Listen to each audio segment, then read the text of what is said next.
famous Jiggy Jaguar show, coast to coast and border to border. All over the World Wide Web and on 50-plus stations throughout the U.S. and Canada. Here is your Christopher Markowski Money Minute for the day. When we come back, we'll talk to Mary Mann here on the big program. This is Chris Markowski, Watchdog on Wall Street, and this is your Watchdog on Wall Street Money Minute. It was a real interesting piece in the Wall Street Journal in regards to energy, oil, gas, and just how extraordinary our technology has basically brought yields on various different wells to heights that no one could even expect. They continue to predict that, we're going to be at full capacity. We can't produce anymore. And it's just not the case.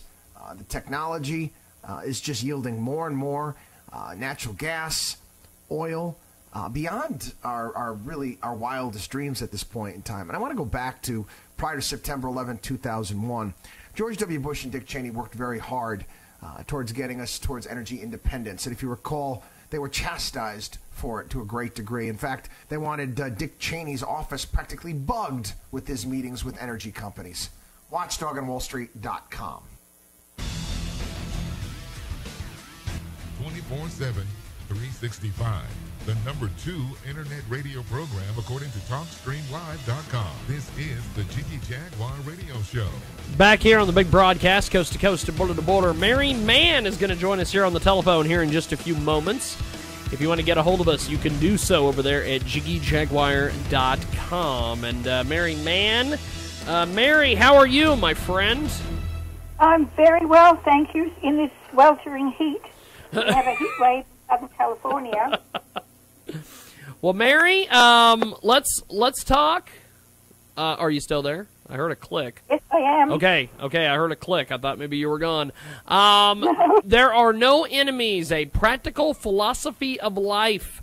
Mary Mann is with us today here on the program. This explores the science of being all together. It's taken from Aristotle. Tell us a little bit about this. Well, I started out trying to write something for the theater, and then I realized that what we really need in the world today is to have a philosophy of life where we understand that life is sacred, and that we all understand that we're human beings and we're all the same. In order to find that, I went all the way back to Aristotle, to his science of being all together, and this is what he talks about, and he talks about organic nature and the nature of the conscience for human beings, and it's particularly relevant right now because of all the difficulties that we're having in the Middle East. And so what I was trying to do was to write something like a blueprint that would help people understand how we can have peace in the world. And it boils right down to the fact that if in our hearts we feel we have no enemies, and when we talk to other people, we will find out that they are human beings like ourselves, and we don't have to fight them in order to find our place in the world. That's basically the nut of what the whole thing, There Are No Enemies, is all about. It's the last book that I wrote, and it's the philosophy that is behind all of the other theater that I wrote when I was younger. The